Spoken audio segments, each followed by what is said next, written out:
Hi. In this video, we will understand what is input tax and what is output tax and how we need to calculate the tax payable. So we need to understand the tax liability formula, output tax and input tax, components of input tax, eligible and ineligible ITC, that is input tax credit, and time limit for taking ITC. First of all, we need to understand what is a B2B transaction. There are registered persons who has registered under the GST law and has got separate GST identification number, and the normal customers like us who are not registered in the GST law, the consumers. Then transactions with the registered persons means both seller and buyer are registered under the GST law.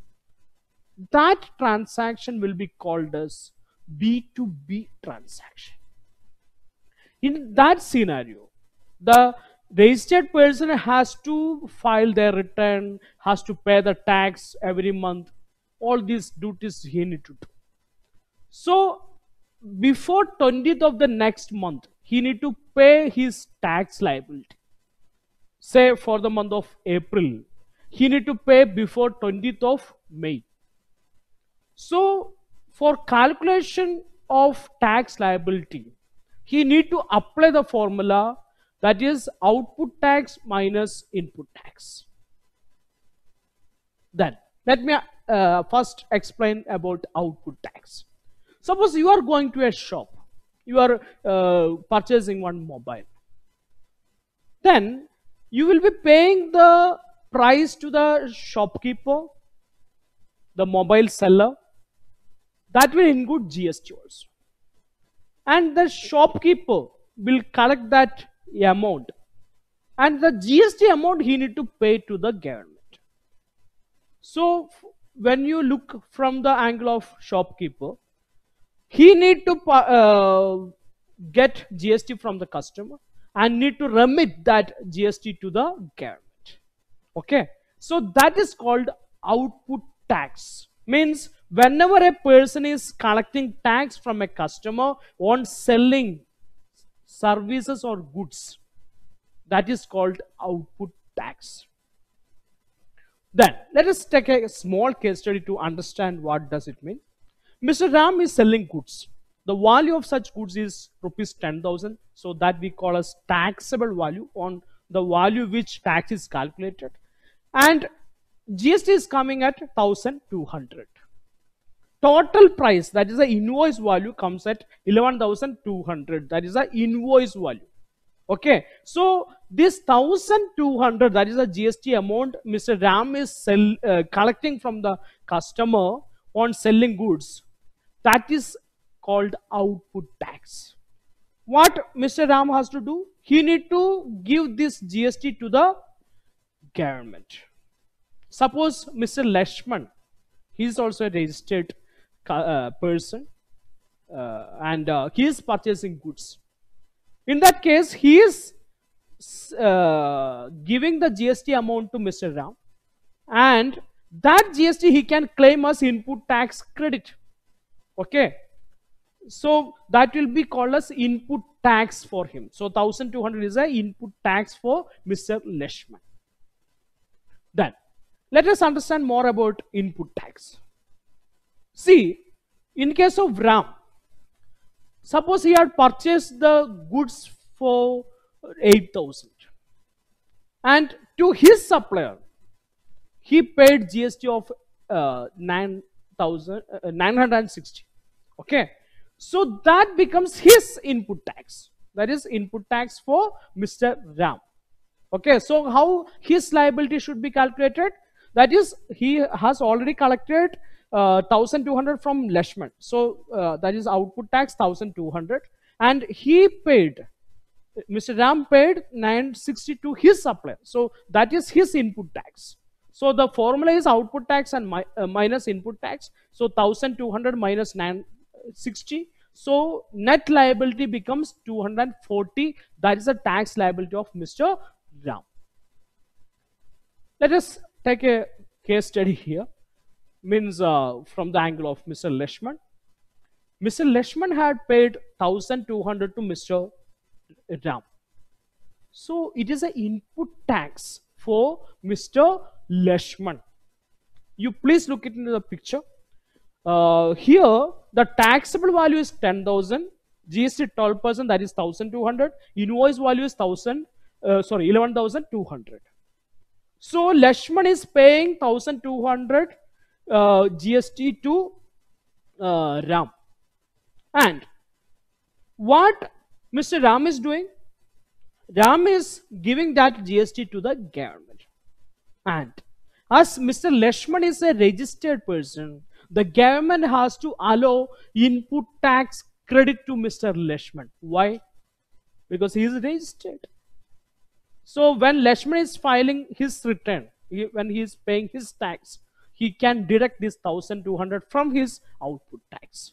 So that is a mechanism of input tax credit. Then let us differentiate between output tax and input tax. Output tax means tax collected from customer on selling goods and services. Input tax means tax paid to suppliers on inward supplies. Okay, means when we are purchasing goods or service, we are paying GST to our suppliers. That will be input tax for us. Then output tax is applied on outward supplies, that is sales, and input tax is applied on inward supplies, that is purchases. Then output tax is a liability for us because we have collected GST from the customer and that GST we have to pay to the government.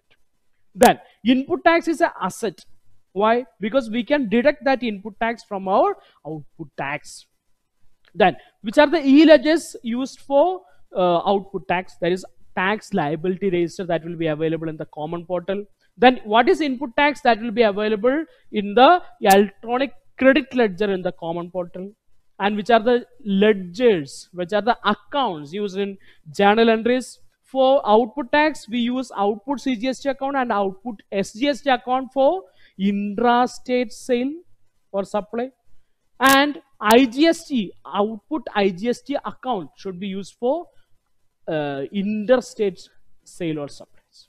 Then in case of input tax, the ledger accounts we need to use is input CGST account and input SGST account for intrastate supply, and input IGST account for interstate supply, means inward supply. When we are purchasing, then this account should be used.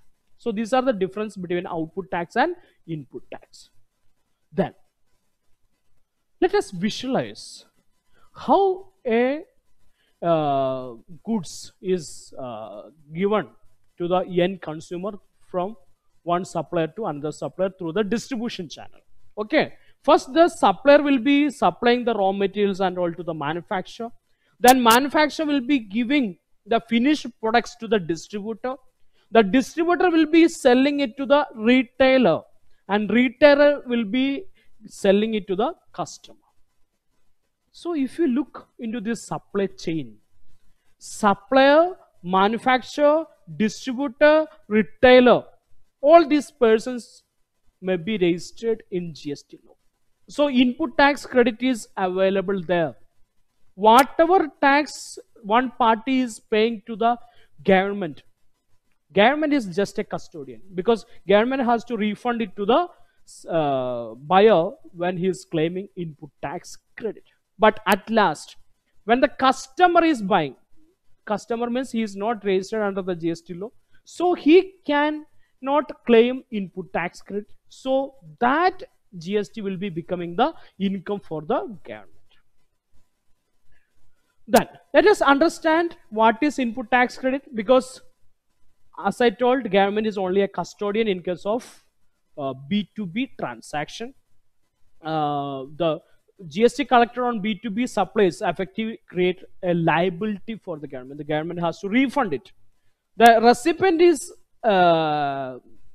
recipient will be applying for input tax credit, and he will be claiming that GST paid by his supplier to the government from the government, and at last the government will be getting any income when the goods or services are sold ultimately to the consumer who is not registered under the GST.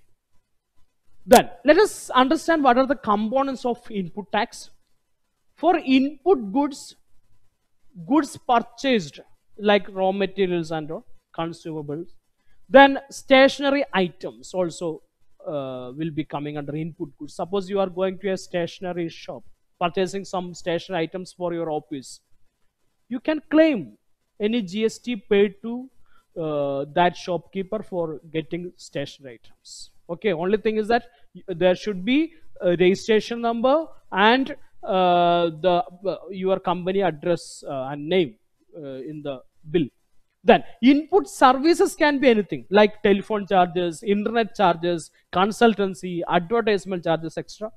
Then capital assets, any fixed assets, but there are some restrictions and all, so take care. Machinery, plant and machinery, some limited vehicles, and such other assets as allowed by the GST law can be eligible for the input tax. So I have already told that a registered business person can claim input tax credit. So two conditions are there. The first condition is the person should be registered under GST. So only a registered business person can claim input tax credit. Second, the goods and services should be used for business purposes, not for personal purpose.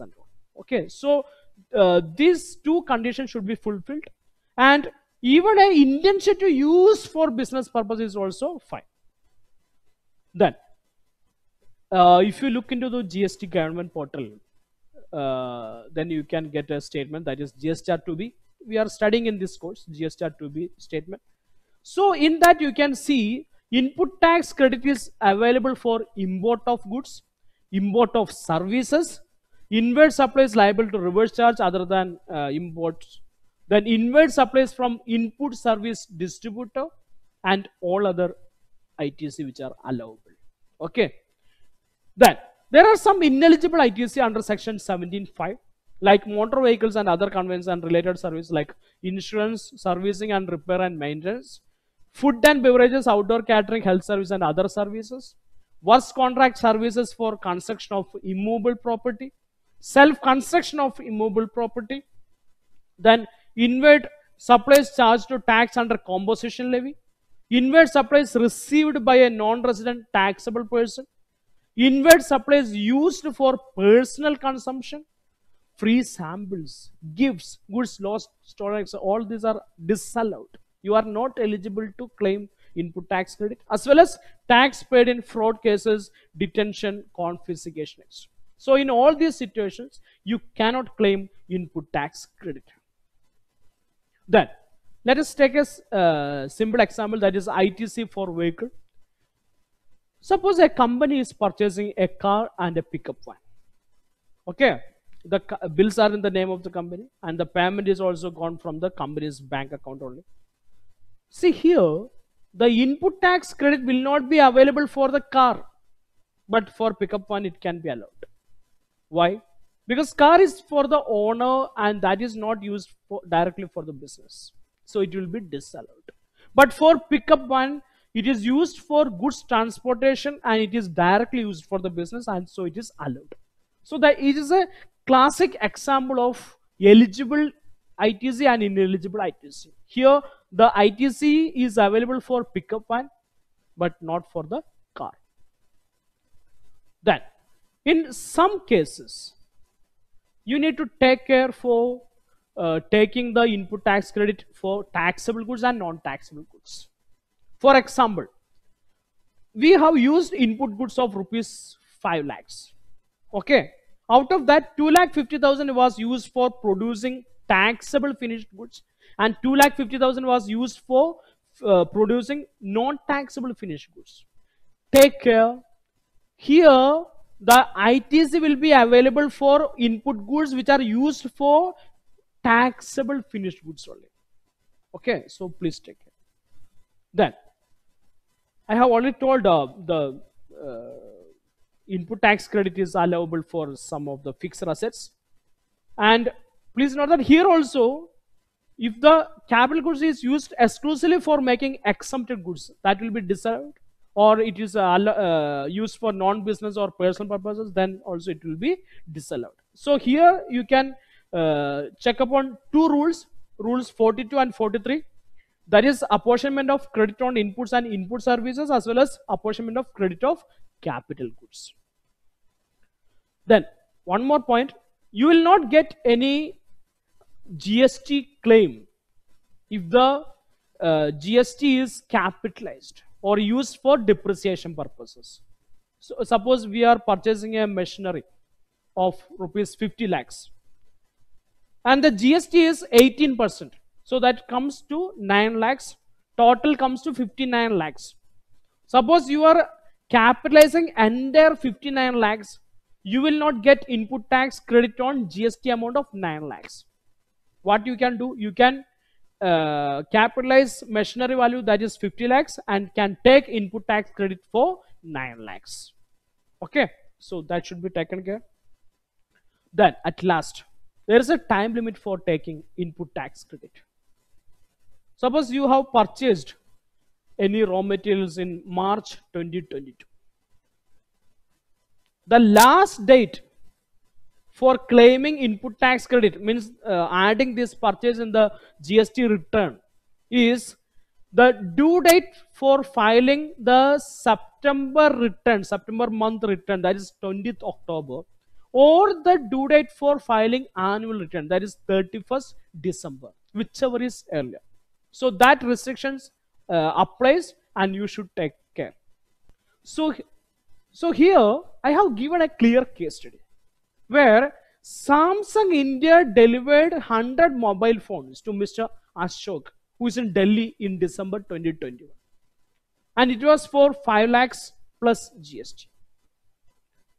Mr. Ashok got the invoice in January 15, 2022 only. Okay. And he somehow missed to claim it in the return. Okay.